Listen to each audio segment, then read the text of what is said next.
The Clemson football team has won 29 games in a row. Excuse its performance in the last one. I'd give it a B-.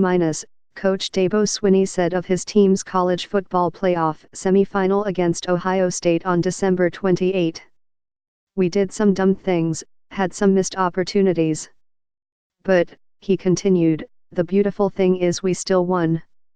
The Tigers will need their A game on Monday night when they travel to New Orleans for the national championship game, which is being played at the Superdome, about 80 miles from the campus of their opponent, top-ranked Louisiana State.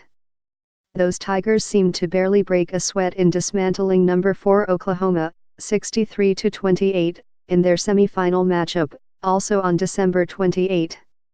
LSU, with the number 1 offense in the country and an improving defense, has already beaten 6 teams ranked in the top 10 this season.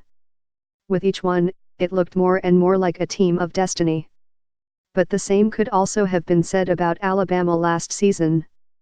Here is a look at some of the keys to the title game. LSU safety Grant Delpit said he thought his team had a phenomenal offense at training camp this season. At least, that's what he hoped he was seeing.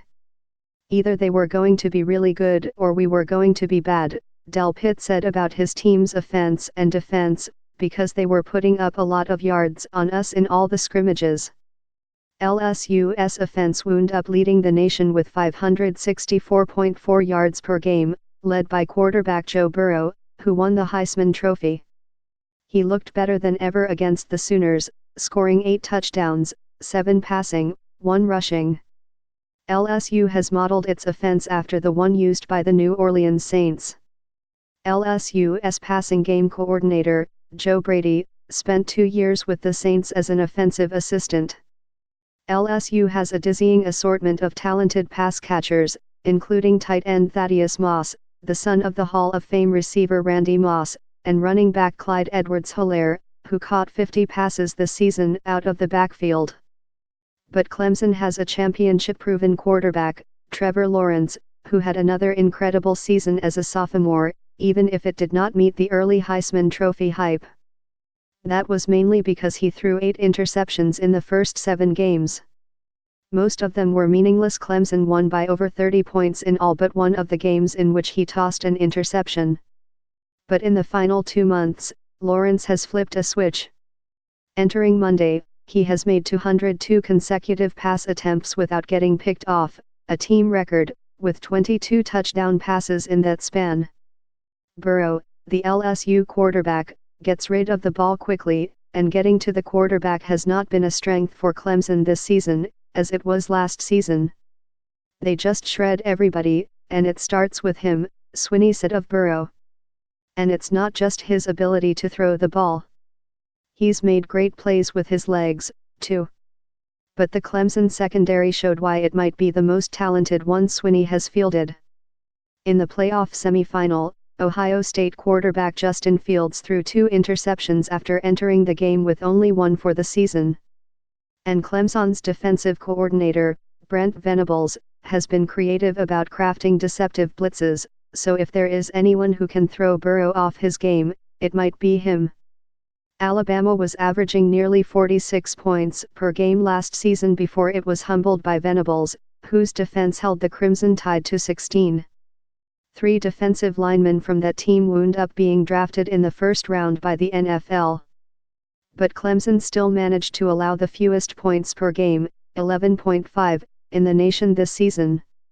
Travis Etienne can make a solid claim as the best running back in Clemson history. He was the first Clemson player to be named Atlantic Coast Conference Player of the Year in back-to-back seasons since quarterback Steve Fuller in 1977 and 1978.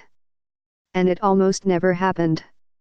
A Jennings, Louisiana, native, he was an LSU fan growing up. He was ready and willing to be recruited by the university in 2017. But LSU coach Ed Orgeron, who was an LSU assistant at the time, came around too late. Etienne was committed to Clemson.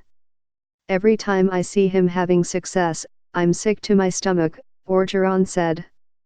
Etienne, a former high school track star, seems to come up with big plays when Clemson needs them most, like his galloping 53-yard touchdown reception on a screen pass in which he knifed right through the middle of the Ohio State defense.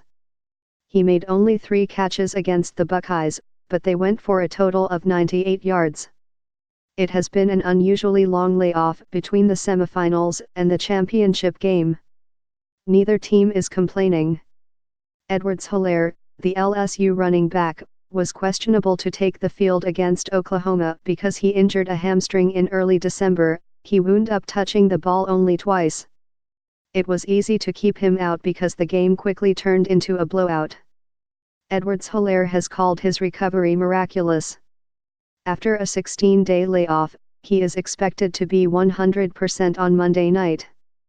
Clemson, which played its semi-final game near Phoenix before flying back to South Carolina, is also relishing the extra time to recover.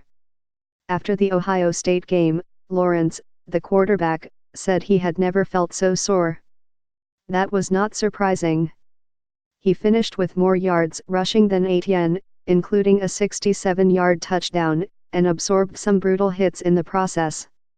Lawrence has shown the grit to win. In his Clemson career, he has yet to experience the soreness after a loss.